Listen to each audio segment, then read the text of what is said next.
Assalamualaikum warahmatullahi wabarakatuh.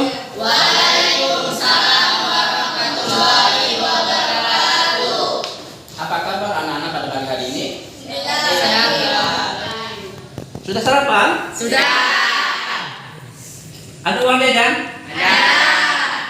Kalau tak ada jajan, uang jajannya nanti Bapak kasih uang jajan ya. Sudah mandi? Sudah. Jadi anak-anakku sekalian yang berbahagia pada pagi hari ini, sebagaimana biasanya, sebelum kita memulai mata pelajaran kita pada hari ini, alangkah baiknya ketua kelas dipersilahkan memimpin doanya. Pada ketua kelas dipersilahkan. Ista'in, doa. Bismillahirrahmanirrahim. Rabbi sholli sadri wa yassir wahlul 'uqdatam warzuqni fahman. Amin ya rabbal alamin. Alhamdulillah, dengan adanya pembacaan doa tadi, mudah-mudahan pelajaran kita pada hari ini lancar, tidak ada gangguan suatu apapun. Amin ya rabbal alamin. Nah, anak-anak sekalian yang berbahagia, pada hari ini kita mata pelajaran Al-Quran Hadis menyambung pelajaran kita pada minggu yang lalu, itu menjelaskan tentang marilah kita merenungkan kekuasaan dan rahmat Allah Subhanahu wa Ta'ala. Minggu yang lalu kita membahas tentang kekuasaan Allah Subhanahu wa Ta'ala. Insya Allah pada hari ini kita akan menjelaskan tentang rahmatnya Allah Subhanahu wa Ta'ala. Sebagaimana dijelaskan situ di dalam hadis Nabi kita Muhammad sallallahu alaihi wasallam yang diriwayatkan oleh Imam Bukhari. Di situ Rasulullah sallallahu alaihi wasallam bersabda, ceritakan an Abi Hurairah radhiyallahu anhu, anin Nabi sallallahu alaihi wasallam qala lamma qadallahu al-khalqa kataba fi kitabihi fa huwa indahu fawqal arsy inna rahmati ghalabat ghadabi, rawahul Bukhari. Jadi dari hadis ini yang diriwayatkan oleh Allah Subhanahu wa Ta'ala menetapkan penciptaannya itu makhluk, Allah Subhanahu wa Ta'ala menuliskan di dalam kitabnya yang berada di sisinya, yaitu di atas aras. Di atas aras sana sesungguhnya rahmatku, kata Allah, mengalahkan murkaku. Di lautan tetap Allah ampunkan dosanya. Sekalipun dosanya sebesar gunung, tetap Allah ampunkan. Begitu rahmatnya Allah Subhanahu wa Ta'ala. Allah luar biasa rahmatnya Allah Subhanahu wa Ta'ala. Begitu besar dosa seorang hamba, tetap diampuni oleh Allah Subhanahu wa Ta'ala. Yang penting dia bertaubat. Bertaubat itu apa? Minta ampun. Ya, Allah Subhanahu wa Ta'ala juga nanti menjelaskan hadis yang dibacakan oleh Bapak tadi. Ya, Bapak akan bagikan ya.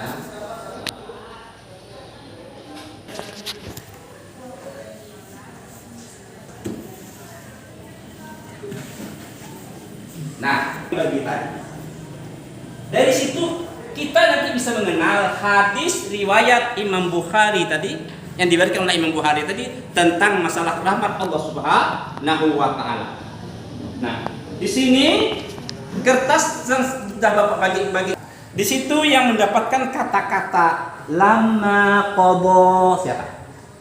Angkat tangan yang mendapatkan lama. Apa artinya lama qadha? Ketika Allah menetapkan.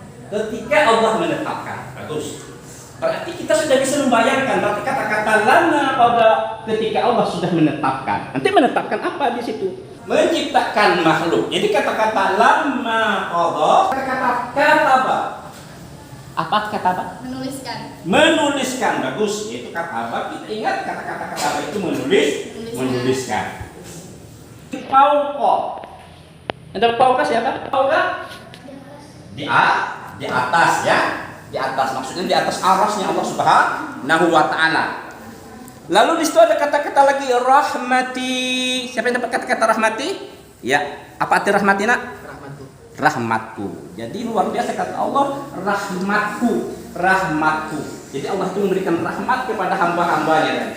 Sekalipun hambanya adalah seorang apa arti belakangnya? Mengalahkan. Jadi nantinya itu rahmat Allah itu mengalahkan murkanya. Sekalipun Allah sedang marah, sedang murka, tapi rahmatnya Allah itu luar biasa. Apa itu rahmat Allah? Yaitu mengampuni dosa hamba-hambanya. Sekalipun hambanya adalah orang yang maksiat asal bertambah, Allah ampunkan. Ada kata-kata ghadabi. Apa arti ghadabi? Murkaku.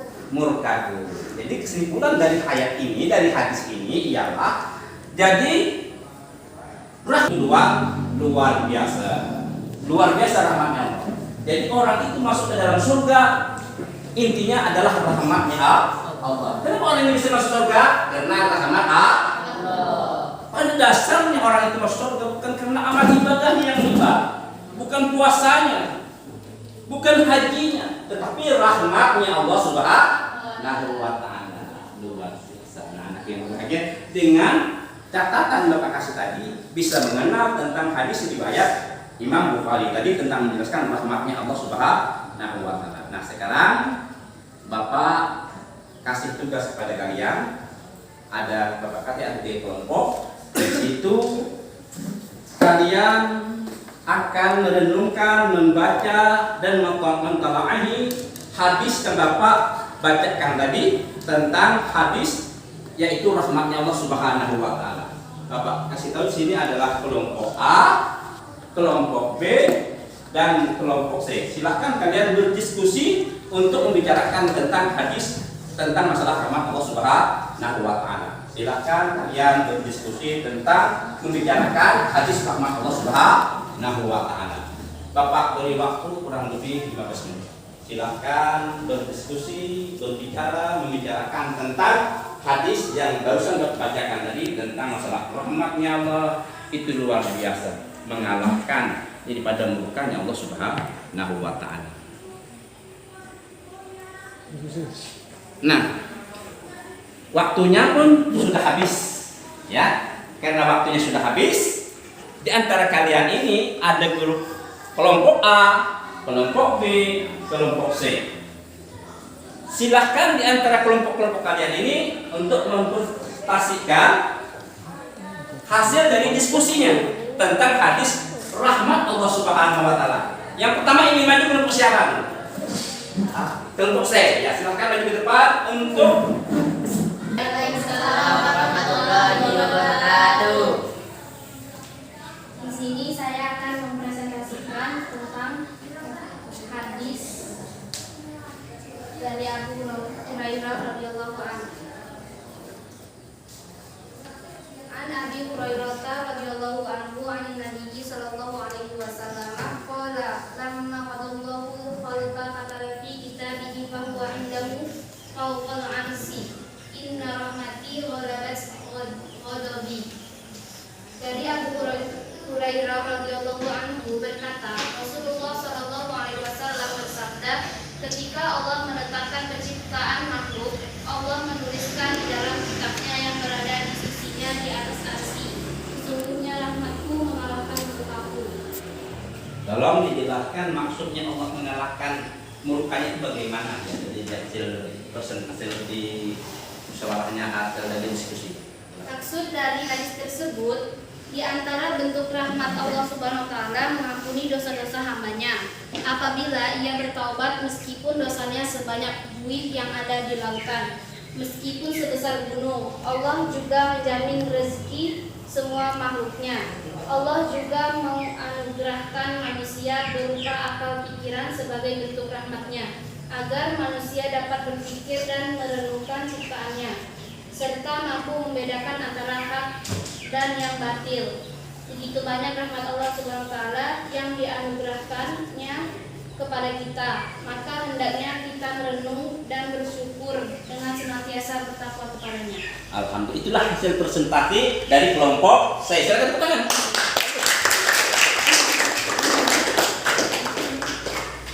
Sekarang lagi kelompok siapa yang ingin maju untuk mempresentasikan hasil dari ya, silahkan maju kelompok B.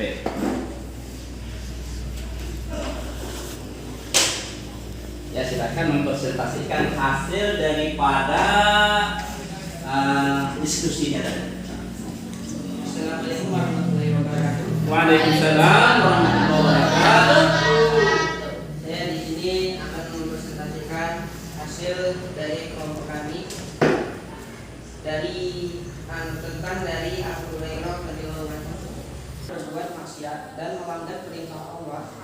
Allah SWT mengampuni segala dosa-dosa hambanya apabila hambanya bertaubat, meskipun dosanya sebanyak buih yang ada di lautan. Allah juga menjamin rezeki makhluknya. Allah juga menganugerahkan manusia berupa akal, pikiran sebagai bentuk rahmatnya agar manusia dapat berpikir dan merenungkan ciptaannya Allah SWT. Alhamdulillah, itulah hasil presentasi dari kelompok B. Silakan dulu. Tepuk tangan dulu.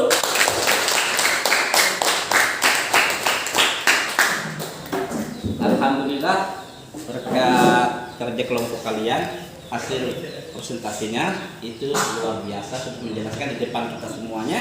Alhamdulillah, berkat kita mempelajari hadis tentang rahmatnya Allah Subhanahu wa taala pada hari ini, paling kurang kita sudah bisa mengenal bahwa yang namanya Allah Subhanahu wa taala itu rahmatnya itu luar biasa, mengalahkan daripada murka. Jadi tatkala Allah Subhanahu wa taala sedang marah, tapi tatkala itu pada saat itu seorang hamba bertaubat minta ampun, Allah akan ampunkan segala dosanya. Sekalipun tadi dijelaskan dosanya sebanyak buih yang ada di lautan, sekalipun dosanya sebesar gunung-gunung yang ada di permukaan bumi ini, tetap Allah ampunkan dosanya. Nah, anak-anakku sekalian yang berbahagia pada hari ini, jadi kesimpulan daripada pelajaran kita pada hari ini, intinya ialah rahmatnya Allah itu luar biasa. Jadi kita jangan pernah berputus asa dari rahmat Allah. Wala tayasu min rahmatillah. Janganlah kalian pernah berputus asa dari rahmat Allah Subhanahu wa taala. Orang yang berputus asa dari rahmat Allah itu adalah hukumnya dosa. Saking banyaknya dosa, tapi dia berkata, saya sudah banyaknya dosa, tak mungkin lagi Allah ampunkan dosa. Jangan. Allah pada pelajaran hari ini kita tahu bahwa rahmatnya Allah itu luar biasa. Nah, anak-anakku sekalian yang berbahagia, kiranya cukup sampai di sinilah pelajaran kita pada hari ini. Nah, sebelum kita menutup, terlebih dulu kita membaca doa lagi untuk kita pulang. Datang ingin belajar baca doa, ingin pulang pun kita akan membaca doa. Kepada ketua kelas silahkan memimpin doanya. Ista'in ad-doa. Bismillahirrahmanirrahim.